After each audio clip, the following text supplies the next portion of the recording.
Okay, we are now welcomed here in the Media Center by Tony Stewart, driver of the number 14 Mobile One Office Depot Chevrolet, who finished third in today's Cobalt Tools 500. Tony, talk a little bit about this race here today, going into Homestead next week, 3 points behind in the championship. It's between you and Carl. All other drivers were officially eliminated today. And going into Homestead, this is the third closest championship race going into the final race ever in the history of NASCAR. Okay. I'm not thinking of that, but I'm just thinking of the 3 points. But no, we had an awesome day. We just came up 2 spots shy, but I don't know how you could have asked for a better day, really. You figure we led the most laps. We were on the same pace we were last week, just to have a perfect day. But just fought as hard as we could all day, and we got out of balance there the second to last stop, and just lost that little bit that we needed to stay up there and keep Carl honest. Okay, we're going to open up for questions here in the Media Center. Please raise your hand. We'll get a wireless mic to you. We'll start right here with Shannon, come down to Tom, then Lewis. Shannon Spake, ESPN. The last couple of weeks, it literally has been you and Carl. It just lap after lap, just hanging on to each other. What is that like for you? Is this you've been racing a long time. Where does this rank as far as championship battles that you've been in? Well, it's fun. It's everybody. He's keeping me honest. I'm keeping him honest. It's fun when we're first and second at the points, and we're running first and second on the racetrack the last 2 weeks. It shows why we're both in this position. But we just got to keep doing what we're doing. We got to keep the pressure on. We got to go out. 2 weeks in a row we've led the most laps. So really proud of that. I'm proud of the pressure that we're putting on him. And a lot can happen in 400 miles next week. So we're. As far as I'm concerned, it's a dead heat going in there. We just got to do our job like we've been doing, and to have top three finishes in the last 3 weeks, I'm pretty proud of that. So I'm still pumped up. I want to go to Homestead tomorrow and start. I want tomorrow to be Friday. I'm pumped up. I'm excited about it and ready to go. I don't know. After 31 years of racing, I've been through so many championship battles. We've had some where we never won a race, and we were the third guy, in the Silver Crown deal in '95. We were just mathematically in it, and we won it by 2 points the last race because the 2 guys in front of us, one blew up and one crashed out with like 15 to go. So I don't know. It's hard to rank anything. I'm not worried about where it ranks right now. I'm more worried about where I rank after Sunday next week. Okay, we'll take our second question from Tom right here. Then we'll go to Lewis, Jenna, and Michael. Hi, Tony. Tom Jensen, Speed.com. Congratulations. How do you handicap this going into it? Do either of you have an advantage? I don't either think of you so. have momentum? I think we both got momentum. We both had 2 really good weeks in a row. I still think our mile-and-a-half program's come a long way this summer.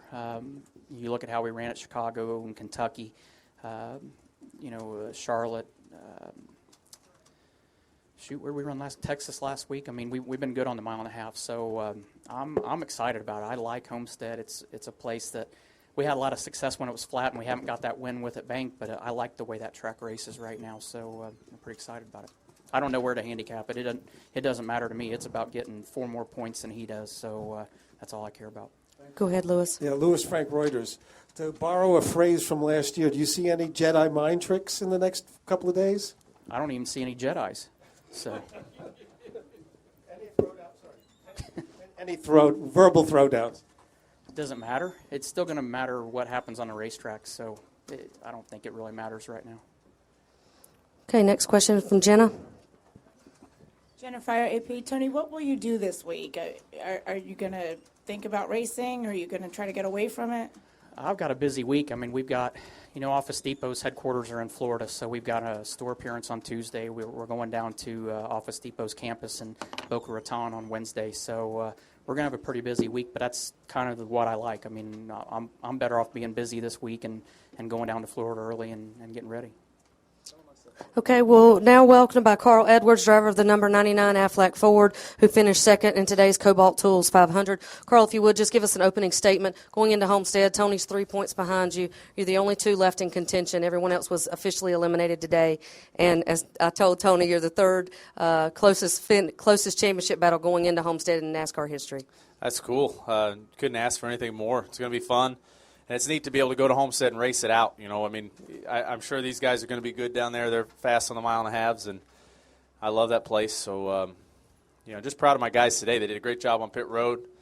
Tony was really fast, and we got our car tuned in, and we were able to go up there and race with them and compete. And that was just a good, hard-fought day, and just really pumped about Homestead. I think it's going to be a good time.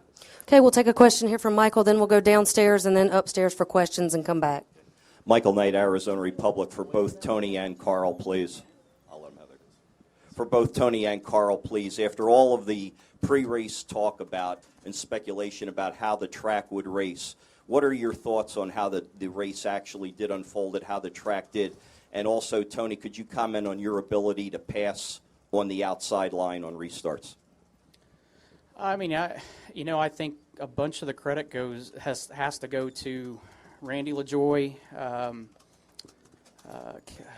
Steve Grissom, Tim Fedewa, the guys that came earlier this week, Kimmel, the guys that came and ran the school cars. I think if it were not for those guys, we wouldn't have had a two-groove racetrack today. So, we got to thank those guys for getting that cleaned off and getting that base of rubber in there to where we could actually get up there and run the last couple of days. So, I still wouldn't have changed the shape the way they did, but I guess the computers are smarter than the drivers these days. So, but I thought it was a good race. I mean, I didn't get to see all of it, obviously, from where we're at. We get to see just the part we're involved in, but you did have the flexibility to move up and down, and but really that's all you can ask for. So I didn't think there was any dramas with it today.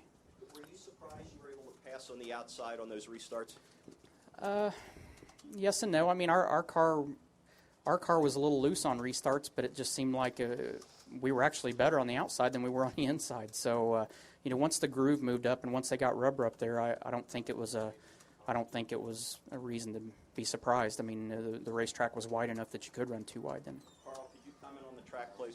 Yeah, I think what Tony said is absolutely correct. All those guys, Knopfsinger, all those guys that came out here and spent that time, and I think that helped a ton. I think Brian Sperber recognizing that the issue that we were potentially going to have and addressing it like that was huge, and it was a lot better than I thought it was going to be. I mean, it moved out, and the groove did. It got wider and wider, and I started to remember the old Phoenix, when I drive down there one slide up and catch some rubber. That was pretty neat. So I believe after it sits for a while, we come back here for the Subway 500 in the spring, and even a year from now, I think it's going to be awesome. I'm a convert. I was ready to put a tombstone up and say goodbye to the place, but I think it's going to be good. Okay, we'll open it up for questions downstairs. No questions. Okay, do we have any questions from the press box? A question for Carl Edwards, Wolfgang Monza, Rennsport Press Agency. Carl, around lap 180, 90 till 210, 211, Tony was leading and you followed him, and I personally had the impression that watching it, you could go quicker. What is part of the strategy to follow him and study his driving style? And question number 2, what's the preparation for the last race? What did you do? Yep, that's exactly what I was doing. I was just hanging out back there, keeping his blood pressure up, I was having fun. I mean, I think our car was a tick faster right then. I was watching what Tony was doing and searching around, doing what I could. Yeah, that was really fun. That was neat to be able to race like that. I think if it would have gone green from there, which I know the chances of that are virtually nil, but that would have been a fun race. I think we'd have battled it out, and you can't ask for anything more. I mean, the way this has turned out for us to be running 1-2 and racing hard like this for the last few races is pretty cool. Okay, any final questions from the press box? Lee Spencer, Fox Sports. Carl, given your success at Homestead, is there any place you'd rather have the season finale? There's some dirt tracks I grew up on that'd be fine with me, but other than that, I think I think we should do it then. Yeah. I'm all for changing it. If we tie, we should go to one of the dirt tracks down there in Florida. That'd be pretty fun. I've got one in Ohio we can use. Not doing that. Just saying. Okay. I got one in Kentucky we can use. All right. I got one in Illinois we can use too. But that's all I got. That's why you got a busy week this week. Yeah, Homestead's going to be a lot of fun. I really enjoy racing there. It's the cool thing about Homestead is that we're going to go there and you're going to be able to move around. You're going to be able to pass. You're not going to get hung up as badly in traffic as you could at other racetracks. And I think for the sport in general, I don't think there's a better place to go than Homestead to fight for this championship. Any more questions from the press box? No more. Okay, we'll go with Dean, Shannon, Jenna, Jay, and David. Dean McNulty, Toronto Sun. For both you guys, it's been a long time since the first and second in points drivers have battled not only for the win the last 2 weeks, but also in points. Can you talk a little bit about how that feels going into Homestead, and will there be any distractions? I don't know what distractions you would be talking about, but it is kind of fun to be in this scenario where, you got guys that are 3 points apart, and last week we were running first and second in the race. Today, for a lot of the race, we ran first and second. So it does make it fun. I mean, we're both having to earn what we get. So no matter how it ends up next weekend, it's not going to have been given to you. We were going to have to definitely going to have to earn it and fight for it for sure. Shannon. Shannon Spake, ESPN. It's actually for both of you guys. We watch you come in and sit down next to each other after week of battling on the track. What is it like to sit down and have to talk about your race and talk about the chase next to the guy that you're battling? We've been doing this how long together? I mean, it's no different. I mean, our demeanor isn't any different than we always are. It's you guys, and ESPN loves to try to build that crap in between everybody. So the Total Drama Network for sure. So at least they're consistent about it. Everybody at ESPN's consistent about that. But I don't see it being any different than normal. So, if you want, we can eliminate the chair if that would make you feel better. Okay. Everything's, all right. We're good. Here. Oh, I was going to sit down on it. Well, here, don't let me pull it out when you try to sit down on it. See what kind of guy he is? No, I think that answers your question, though, doesn't it? Yeah, it's Can you fun. make sure that everybody at ESPN understands that going this week? So, thank you. Thanks, Tony. Jenna. Jennifer, AP. Carl, in Shannon's defense, last year, Jimmy Johnson wouldn't come into this room when Denny was sitting here talking. He didn't. Well, he sat outside. He didn't want to hear it. He wanted to stay in his own head. So I'm wondering, you did come in the room. You don't mind. Tony's been in this championship battle before. This is your first real one that you're going in as the leader. How is your mindset right now, and how are your nerves, I guess? They're really good. I'm fortunate. I guess it's there's a potential for me to get real nervous there at Homestead. I mean, you never know what's going to happen, but I guess for me, the thing that I've always tried to do, and that I've been fortunate enough to be able to do, is to go get in that race car and go race. And there's no time for me that's more calm and I feel better than in that race car. So, I understand what all of this stuff is. I understand that we come up here and we answer questions, and that's part of our sport. But when it comes down to the racing, both of us know that we've got to go race each other, and it is truly neat for me. Like you said, this is my first time to come into this, not just tied, but to have a little bit of a points advantage going into the final race. So it's fun, and I'm just enjoying it. And it really truly doesn't matter what anyone says or what anyone's predictions are. It gets done on the racetrack, and that's when we'll see. I don't know what I'm going to do this week. I don't have a very busy schedule, so that's good. I can always find something to do. So I'll just go hang out and do what I normally do, spend a little time hopefully with the guys and talk a little bit with Bob, and we'll just keep doing what we've done all year and go down there and enjoy it. Okay, our next question will come from Jay. It's pretty much, I guess, just a different variation. But, I mean, do you guys find it, I mean, it's not coincidental that you guys are battling like this side by side. How, I guess, fun is it that you're battling for a championship and you guys are battling? It seems last two races you guys have been next to each other like 90% of the race pretty much. To me, it would, we saw what happened at Texas and Hornaday's championship run. We saw what happened with Elliott Sadler's championship run. You want to beat a guy because you did a better job, not because a circumstance happened that takes somebody out of it. And to race Carl for the lead in the races and for the point championship, that's going to mean something at the end of the year. That's going to add to whoever wins this. It wasn't. We've both had to fight and fight and fight to get every point we can get up to this point, and it makes you, think it makes it more gratifying, the results at the end of the day. I feel like I'm working towards something, and I feel like if we accomplish this, we have worked for it, not had it handed to us or not had it given to us. So, that's all you can ask for as a driver, is to be in that position. And I think it's pretty honorable right now to be in that situation, and it's an awesome championship battle. So I don't know how you could ask for more than what we got. Okay, our next question will come from David Newton. Yeah, and I know this is kind of strange to say right now because we're battling. I mean, it's a zero-sum game here. One of us is going to win, one of us is going to lose. But it's neat to me that Tony and the guys on the 14 have been running so well. They've won so many races, and they're performing at such a high level. It's going to mean more, if we're able to beat them in this championship because of that. To be racing Tony and these guys at their peak. And I know for us, I can say completely truthfully, this is the best chase we've ever had. It's not, we haven't gone out and got the trophies that we have in other chases, but we've performed better than we ever have. So if they beat us, they're beating us at our best, and I think that's pretty neat. Go ahead, David. Yeah, this is for both of you. I wanted to ask you, you've been a part of most all the chases, and we're going to be saying this is probably one of the best ever.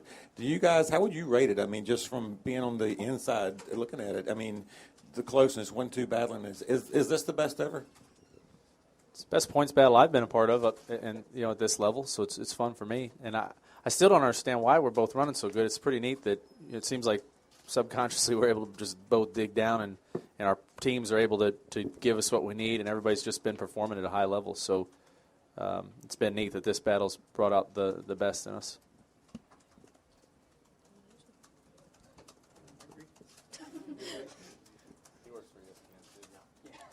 Okay, go ahead, Dustin. Dustin Long, Landmark Newspapers, one for Tony, one for Carl. Tony, you've talked a lot about driver etiquette this season. And in light of this points battle being close, and certainly at the end of the season there are times where guys use Homestead as a way to get back. Because this points race is so close, should drivers have a little bit more respect for this championship battle and put that stuff off on hold? Or how should that issue be addressed? Because obviously something could happen, and it could happen any year, but because of the closeness. It's a 1.5-mile track. Wherever I'm at and wherever he's at on the racetrack, as long as it doesn't happen around us, I don't care what they all do around each other. I mean, you can't control the other 41 guys in the race. It's just you hope that one of those 41 guys doesn't do something that impacts the championship. So I don't care what they do, just don't do it around us. And Carl, obviously you guys have raced hard with each other, racing for a championship. How much harder does it get? Where does that line get, between good, hard racing and crossing a line for a championship? Heck, I'm gonna trip them when we walk out of this room. No, I think, we're just gonna go race as hard as we can, and both of us, I believe, are. We want to win this thing because we're the best out there next weekend. And that's, that's all we can do is go out there and just race hard, race like we've raced for years, and there'd be nothing better than coming down the last lap side by side racing for the win. That would be really fun. Okay, we'll take our question up top, then come back to Jenna for a follow-up. Yeah, to your left, guys. Scott Bordeaux from the Republic. If you've answered this already, I apologize. I was outside. But Jimmy's run, obviously, of 5 straight titles came to an end today. Could you put it in some perspective, both you and winning 5 straight? Do you think anybody will ever do that again? I won 2 straight, so I have no clue what 5 straight feels like. But I don't see anybody doing it again. I think it's been absolutely remarkable. To begin with, for Jimmy to put 5 in a row together, and I know this year hasn't ended up the way he's wanted by any means, but I think he goes to Vegas and holds his head up high, knowing what they've accomplished, and the fact that there's a real good possibility in the history of the sport for eternity that it could never happen again. So, the competition gets tighter and tighter and tougher, and I just think it's amazing. I think, you understand why people didn't want him to win a sixth one, but at the same time, I've said it from day one. How do you knock down a guy that's going out and doing what he's supposed to do and doing what we all, if we could trade places with him, we'd do it in a heartbeat and go out and win 5 in a row if we could. So I think you got to tip your hat to him, and I think that's something in NASCAR history that I would put my money on that it will never happen again. And I'm willing to put that bet with anybody in this room right now. So I just think it's remarkable at this level to do what he's done and that team's done. And like I said, I just think I know this year hasn't ended the way they wanted, but I think they still got to have a lot of pride in knowing that they've done something in the history of the sport that most likely will never be duplicated. Carl, he wants. Yeah, and I'd say that if anyone's going to go out and do it again, it'll be those guys. I'd say they've got as good a shot as anyone to start again next year, and I don't see them ever quitting and giving up. It's very impressive, and I agree with what Tony said. Okay, go ahead with your question, Jenna. You guys have scored exactly the same amount of points in the chase, but Casey Kane has scored the second most points in the last 9 races. Have you guys noticed him turn it up and come on the last 9 weeks? I'll be honest, I haven't worried about it. Haven't really thought about it and paid attention, but, I don't know that anybody doesn't see that coming. I mean, Casey had bad luck like we did the first half of the year, just stupid stuff happening, but he's put together some really good runs here recently and been running consistent, and, it's obviously if he was staying with that organization next year, I think we'd all be more worried, but it's kind of a question mark now that he's switching to a different organization, and going to have to try to find their way over there. So, but it's, couldn't happen to a better guy. I mean, I think Casey's a guy that's fought through a lot of adversity this year to be able to rifle off these finishes at the end of the year. Yeah, he kind of snuck up on me as well. I didn't realize that statistic, but I feel that we got to work with those guys really closely when he was driving a Ford, and he's a really, really impressive driver. And those guys are going to be tough for a long time if they can find a groove, and if he can stick with one team and have people rally around him. I think he's going to be really tough for a long time. Do we have any other questions for Tony or Carl upstairs? Okay, one right here with Jim. Jim Pels, the LA Times. Carl, just real quickly, as precious as the points are, was it at all deflating when you realized at the end there that Casey had the race and you didn't? Yeah, but I felt that with the strategy that we went with, we had to do it that way. I think to pit early with him and leave the opportunity to be stuck a lap down and be mired back in the field if there were a restart. I believe Bob did the right thing. If we'd had a caution there at the end, I felt like our car was a little faster than his, and we'd had a good shot at the win still. But yeah, I would have loved to have won this race for sure. That's what we all do this for. But we still did our jobs. I think we did a really good job today. I'm not certain if we had the fastest car, and we still performed really well with it and got a good result. Any other questions from upstairs? Any other questions from downstairs? No questions. Any questions from the press box? There are not. Okay, gentlemen, congratulations. Good luck next weekend. Thanks, guys.